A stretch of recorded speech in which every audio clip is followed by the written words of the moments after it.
an organization in Washington, D.C. known as Americans for Tax Reform, Grover Norquist, has a pledge.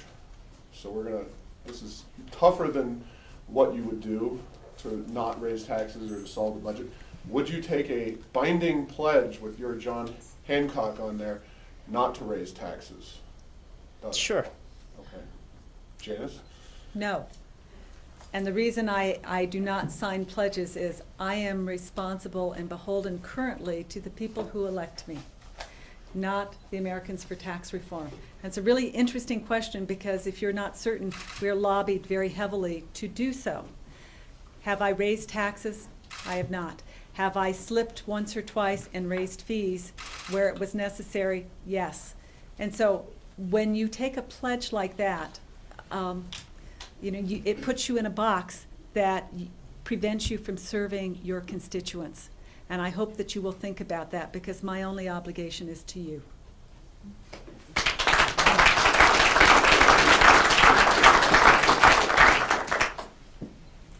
Janice, how will you make state government more transparent and accountable? I don't know if you wrote this one, but someone who knew you might have written this one. So, transparent and accountable government, what do you know about that? Wow. Well, I'm saying it was fun, and I must tell you, taking the webcam to the legislature was really a remarkable experience. And indeed, the speaker was a little mad at me, and it's okay. You know, that adage that sunlight is the best disinfectant is absolutely true. And so there are things that we do in state government that you're not even aware of. And do you need to go and watch all the time? No, but I think what people are saying is you need to have access. If you are interested, you should be able to easily get the information. So we need websites that accurately portray the activities of agencies. They do not. And you know, none of that is difficult. I would like for you to be able to go on and real time be able to see where your budget is going, where we stand. We have tried several times to pass a bill to that effect. We don't have it, but I believe that we can do it.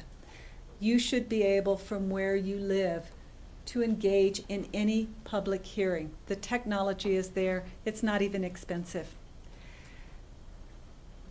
What remains is it's really nice to open up the legislative process, but a lot of policy is made at the agency level. One of the things that has really distressed me about the way that our agencies respond, especially the Department of the Environment. Anybody ever go to an NMED hearing? Mm-hmm. And well, here's how it typically works. The hours are really inconvenient, the room is really small, and oftentimes there's no room for the regular citizens. Please don't think that's an accident, because it's not. It's time to change that. You know, if our city council and our Board of Education can open up their processes, why not state government? But here's the real big albatross in the room. Currently, our legislature is pretty well dominated by the Democratic Party. The decisions are made in the caucus, and I respect the caucus atmosphere, but you need to know all of those decisions are made in secret. And so if you happen to watch a webcast of the floor of the House of Representatives, which is just happening every once in a while, and you notice that there are people like me arguing our hearts out to empty chairs, it is because the decision was already made. I hope that bothers you. More cameras, more access, we've got the tools.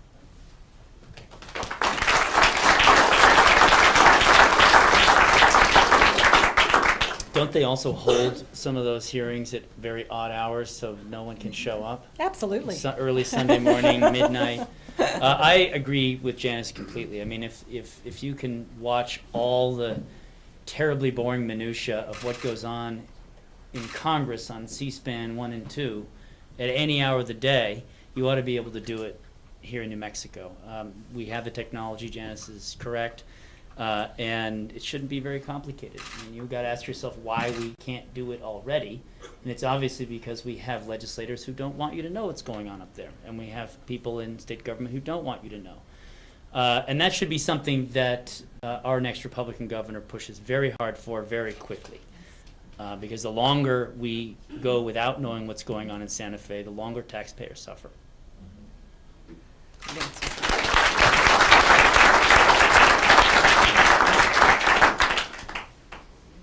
Someone asked a interesting question here that I'm going to ask Doug now. Prepare to take a pause and take a few minutes. What plans do you have to protect New Mexicans when the U.S. currency collapses? Oh, Doug, go for it. Someone's got a very happy outlook on things moving forward. So you are a lifetime member of the NRA, I see. So. Well, aside from get your gun, what? By gold. That's right. I was actually just talking about this with my father last night, and I think there's a lot of fear. It depends on what you watch and what you read, that the U.S. currency is, collapse is imminent. I was just at a John Barella event last night, and that's what he was talking about. I lived in Asia, and there's a great deal of fear on what is coming from China and the power of the yuan. But I would say this. The yuan would not be as powerful if we did not all live at Walmart, if we did not all shop and spend to excessive levels as we do in this country and buy all the things that we buy that we probably don't need, that are all made in the countries that we believe are going to take over our currency, we wouldn't be worried about it. But the other thing to keep in mind is that for the Chinese to keep their economy going, they need to sell stuff to us. And so I actually don't share that concern that the dollar is going to collapse. And so I would suggest to you that you remember when we were all worried that the Japanese were taking over the United States back in the 80s when they bought Rockefeller Center. We're buying every golf course in Hawaii. And we were convinced that the Japanese were going to take over the United States. And what happened?